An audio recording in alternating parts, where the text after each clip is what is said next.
A week after falling down the stretch to the Atlanta Falcons, the Philadelphia Eagles show a lot of grit and resolve to win a tightly contested game against the hottest team to start the 2024 season. After facing a tough week of criticism, the defense answered in a big way, while the offense overcame a lot of adversity to put together a game-winning drive against a tough Saints D. Welcome to the Philly Film Room Podcast. I'm Nick Waters, and today we are going to be discussing the Eagles' victory over the Saints. And it's a victory where the defense bounced back and answered a lot of questions, while the offense, on the other hand, left a lot of questions unanswered. Now, is this something to be concerned about? We'll discuss that. But first, let's jump into the defense and see, how did they have such a big day? How did they bounce back after looking so bad against the run against the Atlanta Falcons? Especially when facing this Saints rushing attack that was rolling teams to start the season. What did the Eagles do to beat the Saints offense? Well, number one, it came down to stopping the Saints on first down, right? And by winning first down, it really set up and got the ball rolling for the rest of the game plan. Here were the Eagles' numbers on first down in week 3. They were third in EPA per play, first in yards per carry, and first in yards per play. This in turn forced the Saints into more of a drop-back passing approach on second and third down. And as a result, the Eagles, who were facing many questions about their pass rush, was able to get after the New Orleans Saints. They were fourth in pressure rate on third down. Now, it is important to note that Eric McCoy, their center, was hurt on the third play of the game, and that set off a chain of events where their guard had to move the center, and then they brought in their backup guard. And Eric McCoy is by far their best offensive lineman on the team, so you have to mention that. But the Eagles got after the rest of their pass rushers, and we mentioned this in the pregame show, that you want to stop this Saints team on early downs and get them into long down and distance situations, because the Saints team, they keep the most players to help and pass protection in the league. If you let them stay ahead of the sticks, they can continue doing that. Getting them into long down and distance situations, it exposes their offensive line and forces them to have to block in more one-on-one situations, and exposed they were, right? So the Eagles, by stopping the Saints on early downs, were able to force them into situations that they're not good in, and then that allowed their guys to feast. And we'll get to their guys, and I think you know who were the guys that were feasting, right? But what were the mechanics that the Eagles did to stop the Saints on early down? Well, number one, they sold out to stop the run. And we talked about in the pregame show, we expected more base personnel, right? And I think a lot of people are talking about the Eagles going to their 5 down front. The Eagles went to a 6-1 front. And this is something Fangio's done in the past against these Shanahan, McVay style offenses. It's really more of it's a unique style of defense. It's not something that you're probably going to see in future weeks, especially against spread teams. But they really used a 6-1 front, and they would shift Zach Bond to the edge. And what this would do would give the defensive line a lot of one-on-ones across the board, and allowed their defensive line to shine. Where last week, these guys were having to fight through a lot of double teams. This week, they got a lot of one-on-one matchups. And then you have Jalen Carter, whose technique changed up a little bit. It's not just what is the front, but how do you play the front? You could play the front in different ways, where you have your defensive linemen attacking and penetrating off the snap. You see that a lot in the Robert Saleh defensive tree. Or you have coaching trees where it's more of a read and react style, where you're reading the offensive linemen and what direction they're headed, and then playing your block accordingly. They allowed Jalen Carter to play more of a penetrating, attacking style, and that really showed off his strengths. And this is something that I expect and think that they will keep doing going forward when they are in their even fronts, when they're in their 4 down fronts. Because this allows him to just use his natural burst and quickness off the line, and his strength and his explosive power off the line, to just be a game-wrecking force. And that's what he was in this game, right? He made his presence felt. It felt like damn near every play. And if it wasn't every play, it's because he wasn't in the game, right? So I expect that to continue going on in the future, right? We talked about it last week. Fangio has to learn his personnel just as much as they have to learn his defense. I think this is the best use of the Eagles' defense, is continuing to put Jalen Carter in situations where he can get off the ball, get off the snap, and penetrate and create knockback and reset the line of scrimmage. The Eagles also use some of their 5-2 front as well. And I should add on top of that, by the Eagles moving to the 6-1 front where all the offensive linemen are covered essentially with a defensive lineman in front of them, this allows Nakobe Dean to stay clean and run sideline to sideline. And that was an issue last week as well. Offensive linemen were just getting up to the linebackers too easily. Zach Bond got cut over and over again. You didn't have to deal with that when you sit there and you put defensive linemen in front of every offensive lineman. Nakobe Dean's kept clean the entire game for the most part, right? Every now and again, you got to fight through traffic, but that's what this front allowed them to do. And then we saw a lot of heavier personnel. So BG played a ton of snaps. And we're going to continue to see that out of BG against teams that play a lot of heavier personnel that are going to sit there and tell you that they want to run the ball. And it's especially important to have a guy like BG, not just to say, oh, we got a guy that can set the edge, because the issue last week wasn't setting the edge.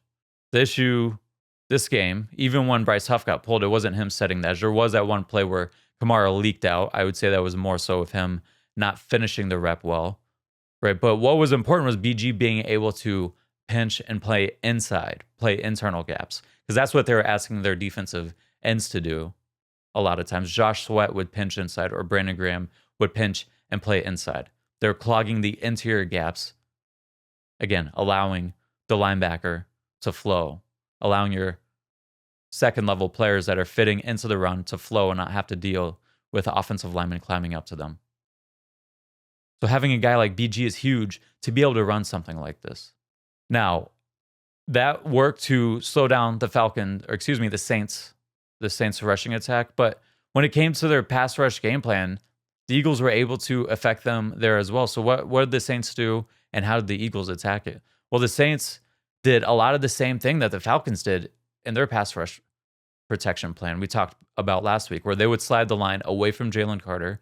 They would chip on Bryce Huff, and then they would leave Jalen Carter in a one-on-one opportunity. Last week it worked when you had an All-Pro and Chris Lindstrom, and even then he got beat on a couple reps. But Cesar Ruiz is not Chris Lindstrom, and it showed. And Jalen Carter made it known that Ruiz is not Lindstrom. And the Saints didn't really change up their approach too much. The only times it really happened is when Fangio made them, because he went to a different front that didn't allow them to sit there and slide the line away from Carter. But if teams are going to sit there and that's going to be their protection plan against Jalen Carter, good luck. There's only a handful of teams in the league that can sit there and live in that, right? So I don't see how teams can continue to do that all year long. But if they're going to do that, we'll let them. And Jalen Carter will continue to feast against these guys.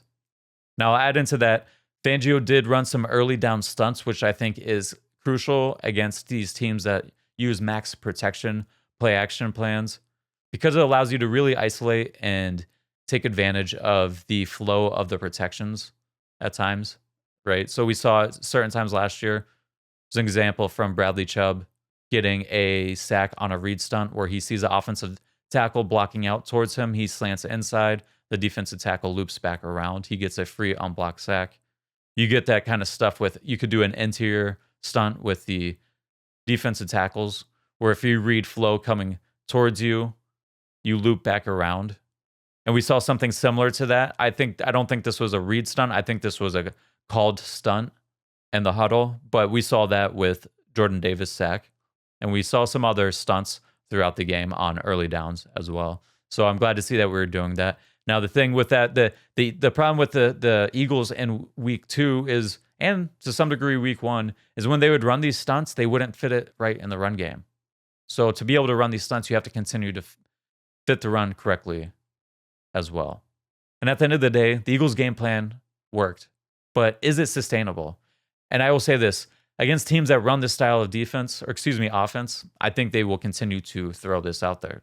Fangio's done this in the past. But then he's also gone back to using his 4 down fronts or using other fronts. I think there's principles we can take from this game and apply to other games. But if you're going to be sitting there and playing spread teams, I don't think we see this same game plan. You can spread this defense out too easily and put them in disadvantageous situations. For example, you have 3 defensive tackles on the field. If teams were to spread you out and go empty, you now have 3 defensive tackles rushing the passer and 1 edge rusher rushing the passer. Now, for the Eagles, Jalen Carter is a guy that can rush off the edge, so that's a benefit to them. But there are situations, it is going to force your edge defenders to have to play in coverage or blitz one of them. There's downsides to this. And the thing is, the Saints offense isn't built to overcome this style of defense because it exposes their offensive line. A team that can spread you out and still win and drop back pass protections can attack this style of defense. It is more of a goal line style of defense. It's a 6 down lineman, 1 linebacker style of defense. So we'll have to see if this game plan is sustainable when we play spread teams like we're going to see coming up. Are they going to have issues in run fits again? That to me still remains to be seen. But we'll celebrate our wins where we can get it. It was great to see them and their toughness and their resolve to come back after a week of a lot of questions and facing criticism, and to come back and answer those questions and show that toughness, that physicality to be a good run defense. Because you can sit there and throw this front out and still get the ball run down your throat if you're soft up front. But the Eagles weren't soft. The Eagles were aggressive and attacking, and it showed.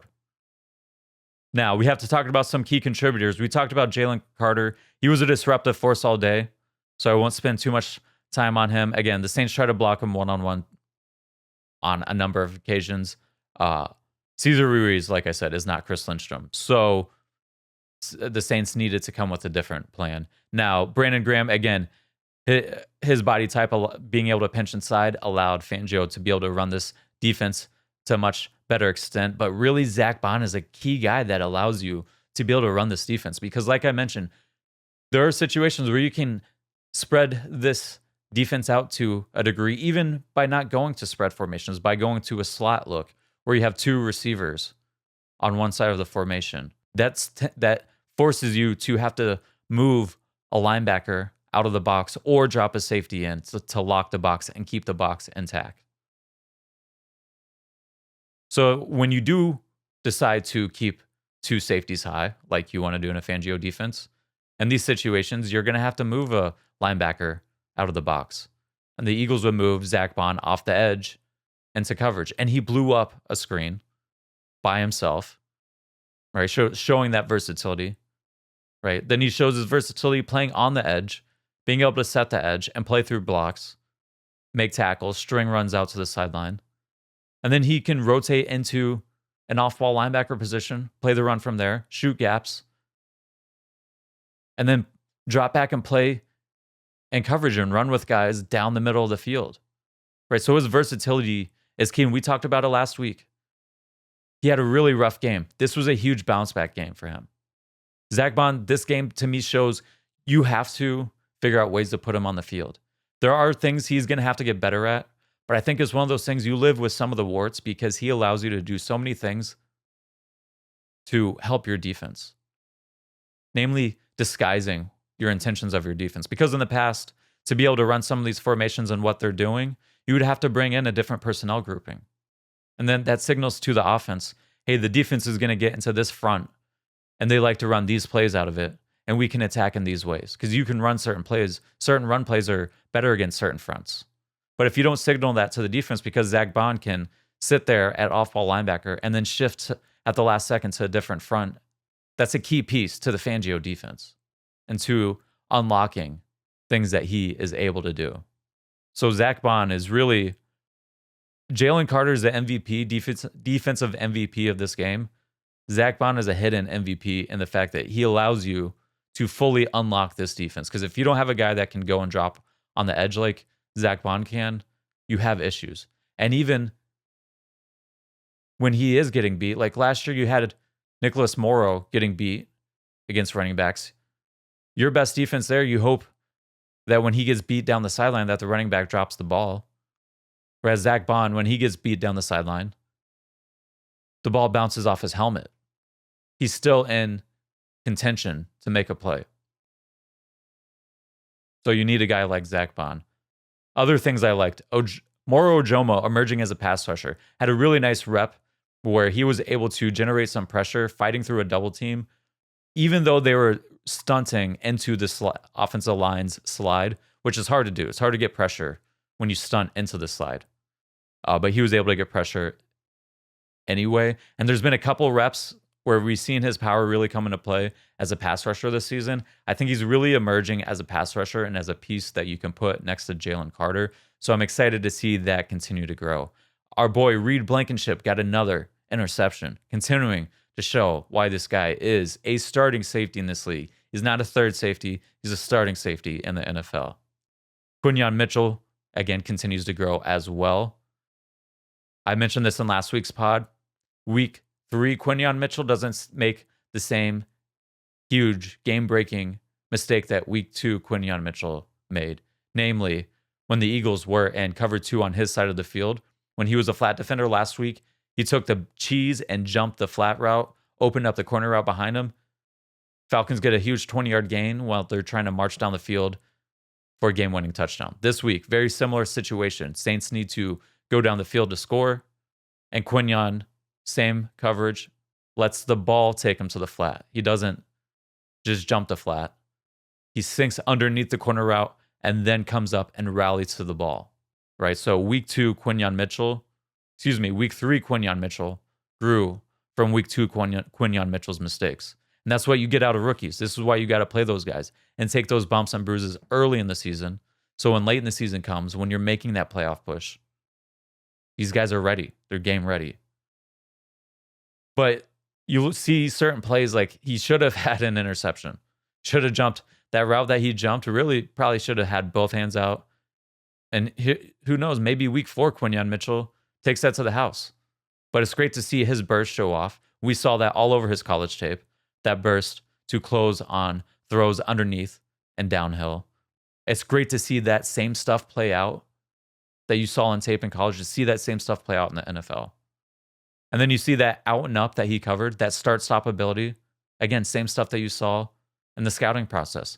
That same exact trait that you saw when he was covering Roman Wilson at the Senior Bowl and their one-on-one rep, that start-stop ability that we saw there played out when he was covering Shaheed on an out and up, where he gets beat early, but his ability to recover late puts him in position where, yeah, it's probably more of a Shaheed drops the ball, but if he doesn't get in position to be in contention, to put in Shaheed's mind that this is going to be a contested catch, I bet Shaheed just catches that no problem.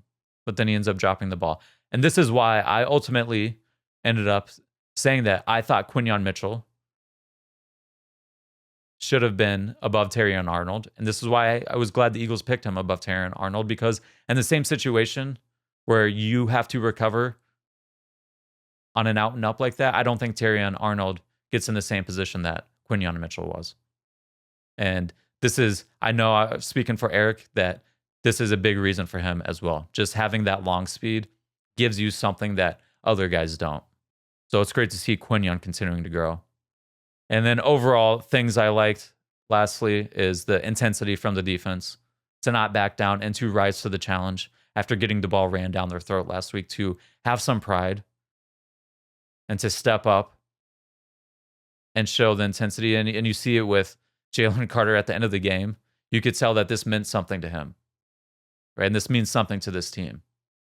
You saw it with Bryce Huff, the first play of the game. He sits there, sets the edge, and you can see he's fired up, right? He dealt with criticism all week, people saying he's unplayable. You see that this means something to those guys on these plays. So it's glad to see that. Now, we do have to talk a little bit about Bryce Huff. So I'm a huge Huff supporter, so it sucks to say this, but I feel like we have to put him on Huff watch a little bit. And I feel like this is one of those, he's going through a slump right now, you know, like you get in baseball. And there's some things he has to work through, and we'll talk about it right here real quick before we move on to the offense. I did think he set the edge against the run well when he did play. The problem on the third down run is the kind of late when the run was extended and kind of got muddled up. He let the run leak out late, but early in the rep he won. And later in the game, he takes a tackle and absolutely throws him into the backfield, right? So it's great to see those reps. But ultimately, if he's going to be in positions where he's going to have to play run a bunch in the game, Brandon Graham's a better run defender. Nolan Smith's a better run defender. They should be in the game, right? And he ended up having a couple of wins, pass rush wins late in the game. But, and I'll say this for him, he is getting chipped a lot, and he's going to have to learn to work through chips. But that's the thing. He's not looking good while he's learning to work through this stuff, right? There's times where it's just like tight ends are beating him up. But I don't think he's seen this much attention from opposing offenses with how much they're chipping him. So it's something he's going to have to learn to adjust and get through. And I'll say this as well. Guys that get chipped a lot, you're getting double teamed, right? So it does slow you down. Even the best guys. They have methods to get around it, but they also had to learn and figure out, how do I get around these constant double teams? And there's different methods that you can do, changing things up. Like, for instance, if you know you're getting chipped from the running back and they're not going to let you get outside because running backs generally chip outside in, then convert speed to power and bull rush. Or if the team continues to do that all game long, how about using ET stunts where the defensive end gets to penetrate and twist inside quickly? You saw this a lot last year. That's when you see the pass rusher gets to use their inside counter, but then you have a defensive tackle looping around for contain. I think things like that would help in those situations, right? But this is something Huff's going to have to work through, because at the end of the day, I thought there was a next gen stat that I saw that said Huff had the fastest get off for anyone that doesn't have a sack. So he still has his burst, and that's what his fastball is his get off. So he still has that, but he's got to figure out how to get himself out of these and to better situations when he is getting chipped, and then just being more efficient when he is getting these one-on-one situations. Now, jumping to the offense. When you look at the offense, they only had 15 points, right? And they had no points at halftime. They had, I'm not sure if this is exact, but they might have scored all 15 of their points in the fourth quarter, or it was very end of the third quarter. But when you were watching that game, you're sitting there and you see we have all these weapons. The offensive line's good, and this team continues to struggle on offense, and you're sitting there and they're thinking, what the hell happened, right? And especially with the emotions of the game. But once that starts to wear off and you rewatch the game, right? The silent film is what they call it, right? You watch the all 22 again, where there's no emotions involved. You're just going back and rewatching what happened. And you start to see this team was moving the ball well throughout the game. You look at the scoreboard and see they only scored 15 points in. It feels like more points are coming, right? Because this team had the most yards of any team in the NFL in week 3. They were third in yards per play, right? So when that happens and you only score 15, usually it takes a certain set of circumstances, and we'll get into it, but you also have to factor in that this team overcame losing after already coming into the game, not having their best receiver in A.J. Brown. In the middle of the game, they lost Lane Johnson.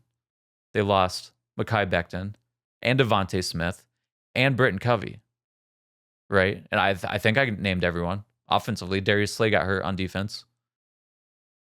But they overcame all of that. All those stats about the record without Lane Johnson and the record without A.J. Brown. And then what's the record without both of them? We could throw that out the window, as the Eagles overcame all of that. Right? Last week we talked about how that loss felt a lot like the loss against the Seahawks in the 2023 season. Well, if we're going to say that, then we also got to say that this win felt like the win against the Colts in the 2022 season, where your offense is struggling all day. Your defense is bailing them out, but they overcome. They figure out ways to win down the stretch. They figure out ways to score points down the stretch, to lead game-winning drives, to get fourth down conversions. to get stops on defense when you need it, to get a gritty win, to be good on run defense a week after you had questionable run defense the week before. Right? Remember that Commanders game when the talk was how they couldn't stop the run? It's the same stuff all over again. Right? So I think you got to give the team that. And this offense, you look at this offense, the points are going to come. When you see what they were doing on offense and how easily they were moving the ball, the points are going to come. I am not worried about this offense. And especially looking at how they overcame a lot of the adverse factors that were facing them. So how did they continue to move the ball so well? A lot of it came in the run game. And it's funny to think about, and this is a part of this is an issue with this offense, and we'll talk about it here in a second, is that they didn't get Saquon Barkley a touch until the second quarter. But when they did start getting him going, this run game continued to show that it is a dominating force. And it's why I'm going to continue to say that this needs to be a run-dominant team. And it doesn't just have to be with Saquon Barkley. Add in some of these other guys. Kenny Gainwell can take touches, and so can Will Shipley on the ground. Right, this offensive line is good enough to open up holes where you can still stay ahead of the sticks running the ball. Now, are you going to get these runs that we saw from Saquon Barkley out of these guys? No, but you can stay ahead of the sticks while giving Saquon a breather with these other guys. But my point is they run the ball so well in all different manners, whether it's gap scheme runs, zone runs, or this offensive line's on the same page, even so much so when their backup offensive linemen come in, it still functions like their starters are in there, right? Maybe not like their starters are in there, but you don't really notice, right? At much of the game, you didn't realize that it wasn't sticking out that Lane and Mekhi Becton weren't in the game at that point in time, right? Because this is a well-oiled machine, and that speaks so much to Jeff Stoutland, right? And we say it so much, but it can't be said enough how much Jeff Stoutland means to this team and getting these guys ready. But credit also has to be to the players for getting themselves prepared as well. Themselves, you have to take the responsibility to put in the work to get yourself there. So credit to the players, all of them that stepped up and performed on the offensive line. They did a really good job against the Saints scheme. I'm not going to get into the exact details of what they were trying to do, but the Saints, when they would run gap scheme runs, what they want to do is spill the ball, force the ball to go east and west, go to the sideline. The Eagles did a really good job of opening gaps along the interior anyways. There was a play where Calcaterra got blown up, but he still filled so tightly off of Landon Dickerson's block where he didn't allow the defense to come inside and fill inside of him and spill the ball outside. He pried inside enough that he was able to help open up a hole for Saquon Barkley, right? So even though he got destroyed, I think that is an example of a play of how the Eagles were really able to fight back against what the Saints were trying to do defensively to slow down the run game. The Eagles' inside zone attack was really good at picking up the Saints' stunts and twists, and we saw this play out on Saquon's 65-yard touchdown run. So the Eagles were well prepared for that, and we talked about that in the preview where the Saints were, I think, the highest, or if not the highest, one of the highest in the league in stunt rates. So they were well prepared for that. And credit to the GOAT, Jeff Stoutland, for that. Now, looking at the past game, we talked about in the pregame show, the Saints are very similar to the Eagles and their use of single high safety looks and their use of split safety looks as a changeup. Both teams were above 60% coming into this game and how many single high safety looks they used. But the Eagles used a lot of cover 3. The Saints used a lot of cover 1. The Eagles use a lot of cover 8 as their split field look. The Saints use a lot of cover 2. Right? So when the Saints are using a lot of cover 1 as their split field safety look, the Eagles attacked over and over and over again with mesh. And mesh is the concept of the week. By now, I'm sure you've seen it and heard it talked about, but that was a play that was called on Dallas Goedert's big 60-yard catch that set up Saquon Barkley's touchdown to take the lead and ultimately win the game. And we see how the way the route concept's designed, it allowed Dallas Goedert to come free, even though they double-teamed him They were trying to cut his route and bracket his route. And because of the way the route's designed, there's multiple layers of players that you have to run through in a mesh concept. And it got Dallas Goedert wide open. And we saw Dallas Goedert the return of Dallas Goedert. We'll talk about that in a second, but mesh is a play of the week in the pass game. In addition to that, we also talked about how often they use cover 2, and you pretty much have to put that in a lot of your passing concepts. You need to tag cover 2 beaters to the opposite side of your passing concepts. We saw that a lot for the Eagles this week. They tagged smash concepts into a lot of the backside of their concept, their passing plays, right? So you have a way to target the flat defender, like we talked about how Quinyon Mitchell was targeted last week against the Falcons. That's a smash concept. That's exactly what the Eagles are trying to do as well. But they also were trying to attack the drop of the middle linebacker.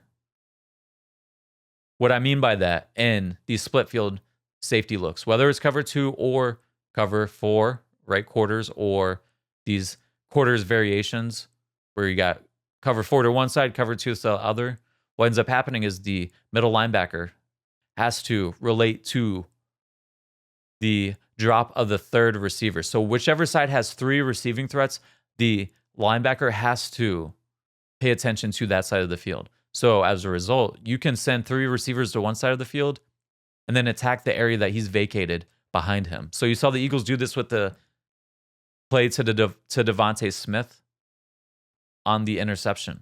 We'll talk about that in a minute, but those were their main ways how they try to move the ball down the field, is attacking the drop of the middle linebacker.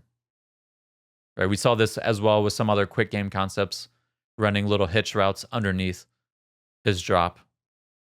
But I think the theme that comes out, the story that comes out of this offense is their ability, right? If we're looking at the positive, the story that comes out is this offensive line continuing to dominate, really, even without Lane and Becton, still being able to get by, where in years past, the Saints, when the last time the Eagles played the Saints, Cam Jordan is wrecking the game against Jack Driscoll. That didn't necessarily happen this week when you had not 1 but 2 technically backup offensive linemen in the game. But the thing is, we can't bury this story. Tyler Steen looked really good. He looks like a starting caliber NFL offensive lineman. He looks like night and day difference 1 year into the NFL, 1 year into Jeff Stoutland's system, right? And again, credit to Stoutland, but also credits to the player for putting in the work. But he looks night and day different. Strike timing, posture, footwork, right? Not getting his feet too wide. That was an issue last year, which hampered his change of direction ability. And that's the thing he has over Mekhi Becton, is his foot quickness and his ability to change direction. Right? He has that over Becton. So I think you come out of this game feeling really strong about Tyler Steen. And it's one game, right? It is one game. And this isn't the greatest interior group from the Saints. But you feel confident coming out that, listen, when a guy gets drafted and you expect he was going to be starting coming into his second year and he has his job taken, or he doesn't win his battle, you have a little question. You have some question marks. But Steen really, with his performance, I think he really gives you a lot of confidence in this game. Now, moving on to some of the other guys that really stood out. You can't go without talking about the 2 guys here, Saquon Barkley and Dallas Goedert. I mean, the Saquon Barkley signing, man, he was on pace for almost 2,000 rushing yards, over 2,000 all-purpose yards. And really, he's running with a lot of good vision and a lot of confidence. And that's something that I have to eat crow on, is that, I had a video that came out in the offseason when we signed Saquon Barkley. I was trying to kind of separate him from his offensive line with the Giants, right? Because I think that everyone knows his numbers don't look as good because playing with the Giants, bad offensive line, bad system, quarterback, weapons around him, right? So I tried looking at his runs where he didn't have contact until at least 3 yards past the line of scrimmage. and then past 6 yards past the line of scrimmage. Right. And you start to look at and then compare him to other backs in the league, and his numbers weren't as high as backs that you would think would be one of the best backs in the league. And you start to wonder, even looking at guys in similar scenarios like Derrick Henry and Bryce Huff, who both were playing with bad quarterbacks, bad weapons, bad offensive lines. They were top 5 in the league in a lot of the similar metrics, while Saquon was bottom, top 30 and at best in a number of the metrics. So I think when you go back and look at the film, and I'm not the only film guy, right, to see some of these issues with like his vision. There was times where it felt like he wasn't trusting holes were going to be there. And that's understandable when you sit back and you look at his situation. How could you be comfortable trusting that holes are going to come open when they're constantly not? When holes that are supposed to be there are not open, and you have to create for yourself constantly. There were times where I think he would over create, try to juke too much or spin too much, or try and bounce or run too much and make a little bit too much happen, right? But when you're the sole focus of an offense, or so much is on your shoulders because the rest of your team isn't carrying their weight, things like that happen. But you see the vision and patience he's running with right now, and confidence that is allowing him to trust his vision and stick to the plan and stick to the play. We saw this play out again, going back to that Calcaterra play where he got blown up. He could have easily panicked because there wasn't a lot of space there when that play was happening. There wasn't a lot of space there. He could have easily bounced that run or tried to cut back or something and panicked. But he stayed true. His feet did not panic. You can see this play out in his feet and his footwork. His feet were calm. It looked like he was going through his drills that he was doing all summer, all offseason. Smooth and calm and patient in his footwork. Decisive. And then when he gets through the hole, picking up his feet to make sure he gets through the traffic. And then continuing to make stuff happen after he gets past the initial wave.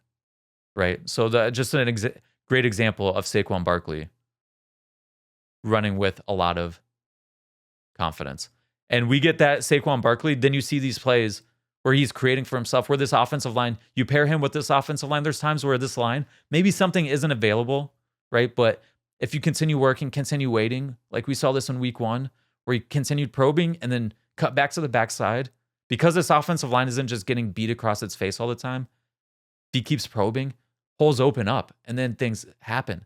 And then when holes do open, when the offensive line picks up these stunts that the Saints are running, when they figure out what the Saints are doing throughout the game and figure out how to get these stunts picked up, then you see Saquon hit 21.7 miles per hour on the GPS, his fastest since 2019, turning back the hands of time, right?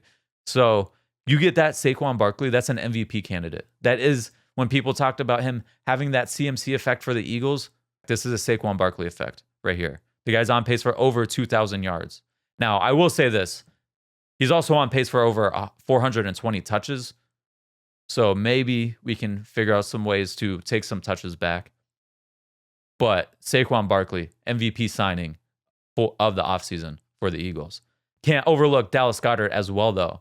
And I am happy Saquon had his day, but I don't want it to overshadow the day Dallas Goedert had, because it's been a long time coming. He's had to sit back and be third fiddle in this offense to AJ and Devontae for so long. And when his opportunity finally came to step up and be the man, he was the man. 10 catches, 170 yards, showing that he's an explosive player, winning underneath, winning after the catch, winning in the intermediate area, deep routes, jump balls, contested catches, breaking tackles, and extending plays, right? Winning with off the line with good releases, winning with head fakes and rocker steps at the top of the route, using your stems to set your stuff up.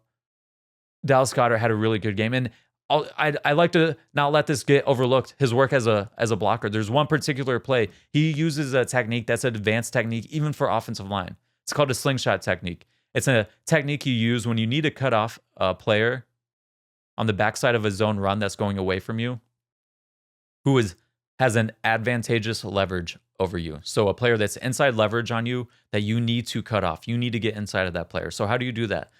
Well, you can use quickness off the line if you think you can get there, right? But you can also try and gain some depth so you can take a better angle to get there, or you can do what Dallas Goedert does and use the slingshot technique, where he lets you go up the field, but then he comes back around to bump you out of the way.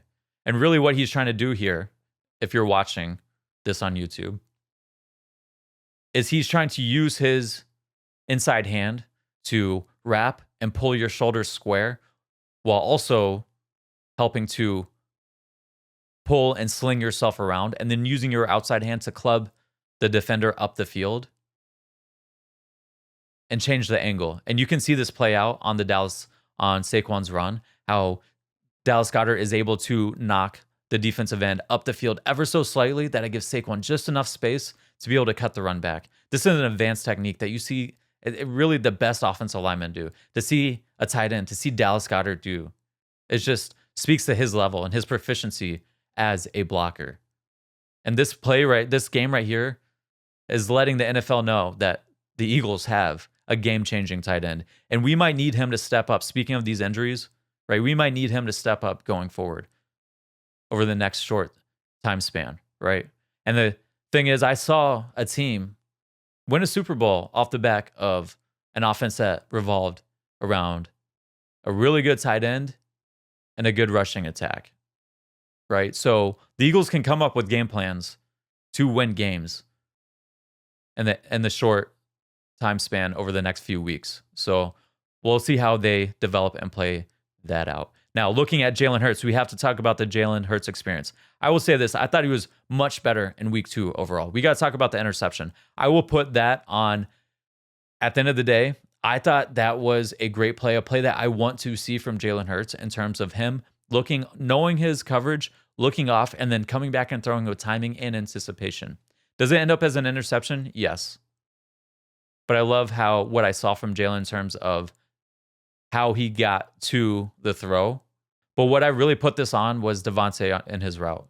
Listen, there's times where you can put a little extra on your route, right? A little extra shake and bake, a little extra sauce on your route. And there's times where you just need to take the space available that the defense is giving to you, especially in the red zone and especially in the goal line when things start to get condensed, right? But you can't run the route that Devontae ran, right? The basic route, the end-breaking route that he ran. He ends up drifting up the field and allowing himself to drift into the path of the safety. When really in this situation, again, in the red zone, this was at the 40-yard line, I'd understand and say you have more space, that safety's more likely to drift backwards. But in the red zone, when the safety's has his feet in the end zone, he's not going to get depth. He is not going to give you that space to work.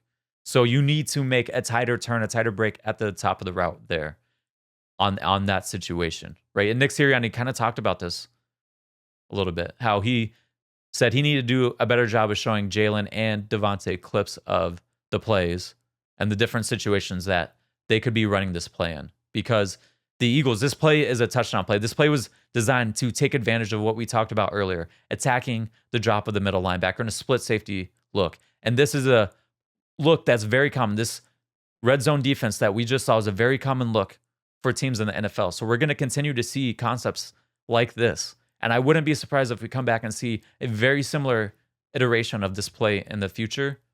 And I wouldn't be surprised if the Eagles score on it, right? So it's a good play call, good play design, a little bit better execution. That's a touchdown. So I don't put that so much on Jalen. The fumble, I do. You got to put 2 hands on the ball when you're escaping the pocket like that at the end of the day. Now, things got messed up.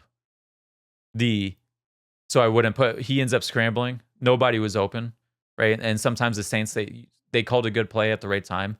And what ends up happening, they ended up calling a drop 8 coverage. So they're playing cover 2 and they drop a defensive lineman into coverage. He drops into coverage. Devontae Smith gets knocked over. And then to add to that, him dropping into coverage puts him into the exact spot where the check down route is. So it took away all of Jalen's options. Things are going to happen, but Jalen's got to take better care protecting that football. But at the end of the day, when you look at the overall collection of plays from the day, I thought he had much more good plays than bad plays, and I thought he did a much better job hanging in the pocket and letting plays develop. I thought he did a lot better job of that than he did last week. There were times last week he would be looking to leave the pocket and scramble before the routes had even developed, before he didn't give the play a chance to develop. We saw that this week. He hung in the pocket. I'm guessing that's probably an emphasis during practice this past week. And we saw it play out in a number of plays that allowed the Eagles offense to continue to generate some explosive plays. And then there were times where he created, right, vintage Jalen Hurts plays, breaking tackles, extending plays, buying time when things were not open. Continuing to create. This is what makes him such a threat, is being able to create and extend plays when things aren't there, when the defense calls a good play for what you have called. So I thought, again, the offense overcame adversity. If we're scoreboard watching and just saying they scored 15 points, yes, I get it. But when you continue to put up points or yards like they are, I think they're top 5 in yards, the points are going to come. We're going to see more games like we saw from the Packers. And again, remember, this is a good Saints defense. The Saints' defense is experienced. They don't just go out there and let you run up the score on them. They don't give up big plays consistently. They don't just let you blow them out. So overall, finding a way to win for this team was huge. And this is one of those wins, right? Coming from behind like this, coming when you're down, and then simultaneously not just having a game-winning drive, but having a takeaway to end a drive on their comeback attempt. All that, I think, is something that really allows the team to rally and come together and inspire confidence in the coaching staff on both ends, and inspire confidence in each other that they can get this done, that they can rally and overcome when things get tough. Right. Now, but we do have some things that I didn't like necessarily about the game. Mekhi Becton in space. I've been waiting for this. When he does get in space, we saw this. The Saints got into one of their pressure packages. Mekhi Becton had to play a guy that was way outside of him. And he slanted inside. Mekhi Becton did not look good in that situation. I guarantee you we see the Cowboys do a similar type of play. Mekhi Becton will need to be prepared for that. And that was a big issue that he had at tackle, was being able to play in space and not having enough range and quickness to mirror pass rushers. So we'll have to see how that plays out. Nick Sirianni versus fourth down, weekly episode. This week we learned that Nick Sirianni probably shouldn't go for it on fourth down at the end of the first half when you don't have any timeouts left to then take a shot at the end zone. What's the defense going to do? Pack everyone in the end zone. What are you going to do? Take a shot into a packed end zone? Throw an interception? Scramble around, put your quarterback at risk of taking a sack and then letting the clock run out? I don't see what the upside was on the end of half play. I can understand why he went for it on the other ones. Right? I think when he kicked that field goal at the end of the game, the 60-yarder, I think his thought process was, well, this gives me the best guarantee that I'll probably get the ball back with one last shot, right? Shorten the field for them so they can't sit there and just bleed the clock out to get the field goal. And it worked out to a degree there. But again, a weekly episode of Nick Sirianni versus fourth down. It's going to be a fun one. But we'll see. Maybe they learn it. The thing is, when everything is telling you you're wrong, and you just sit there and come back and say, no, I was right. Have that conviction. But I'll say this. I mean, that's a trait to have, to stick to your guns and your game plan. Sometimes people do jump from their game plan too quickly and not have faith and not have trust. But I just feel like this is one of those where you got to be able to see what's going on and be able to adjust quickly. But looking into next week, we are going to have to figure out what's going on. There's a lot of injuries to pay attention to, right? With the Lane concussion, especially with how bad it looked, his concussion history, I just think it's best there is no need to try and rush this guy back, right? And I don't think he would on his own anyways. I don't think the Eagles are anyways. But my point is I don't expect him to be back this week. I also don't really expect Devontae to be back with his concussion. That was a brutal hit. I'll give these guys some time. But is AJ going to be back? That would be huge to have him back. If not, we are going to have to see what's going on. with this offense. Again, it's going to have to be the Goddard and Saquon Barkley show.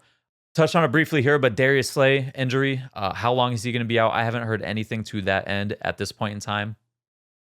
So we'll have to see what goes on there. It was Keely Ringo that came into the game, not Isaiah Rodgers, that came in when Darius Slay went down at the end of the game. So make sure we pay attention to injury reports this week. It's going to be huge. But looking into next week, I'm going to be paying attention to, just quickly, defense. What is their run defense going to look like against 11 personnel? They look great against the Saints attack. They're under center, 21 personnel, heavy attack. How do they look again against 11 personnel? Right?